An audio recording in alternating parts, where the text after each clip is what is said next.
Варвара Ермакова собрала в интернете примеры признаний, когда все понятно и без слов. Не могу поверить, ты признаешься мне в любви. Я сейчас расплачусь. Но почему в третьем лице? Впрочем, неважно, давай же 3 самых главных слова. Похоже, этих слов я так и не дождусь. Женщины любят ушами, мужчины это прекрасно знают, но почему-то произнести вслух «я тебя люблю» для многих проблема из проблем. К счастью, на выручку приходят фантазии и современные технологии. Видеоролики с креативными признаниями бьют рекорды просмотров в интернете, комментарии пестрят сердечками и любовными смайликами, и это вселяет надежду на ответные чувства.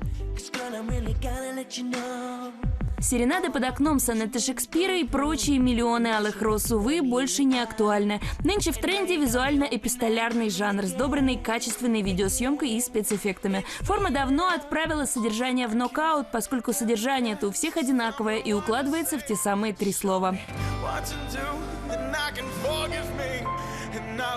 Мужчине, как в известной песне поется, нужно верить, что все не зря. Вот он и старается действовать наверняка. Любит, например, девушка собак, значит, признаться, помогут милые щеночки. Приходит она вечером домой, а они лежат сердечком на ковре и мирно посапывают. Разве сердце не растает?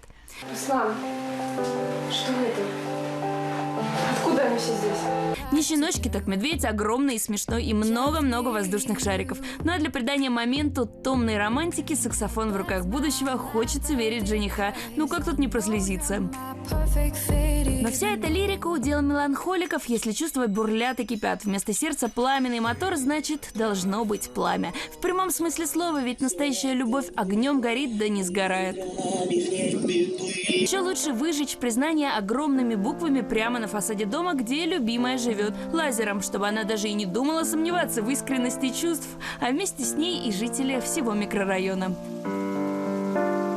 Но самый верный и проверенный способ все-таки не ходить вокруг да около, а просто расставить все точки над «и». Мол, ты мечтала о рыцаре на белом коне? Ну так вот он я, доспехи, шлем, все на месте, и конь, разумеется, белый. Все, как ты хотела. Разве нужны еще какие-то слова, кроме тех 3, произнести которые не каждый может, но каждый мечтает услышать «я тебя люблю».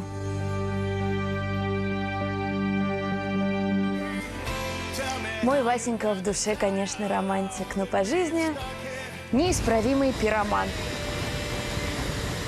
Эй, я тебя тоже люблю, но, пожалуйста, не поджигай больше ничего. Давай домой.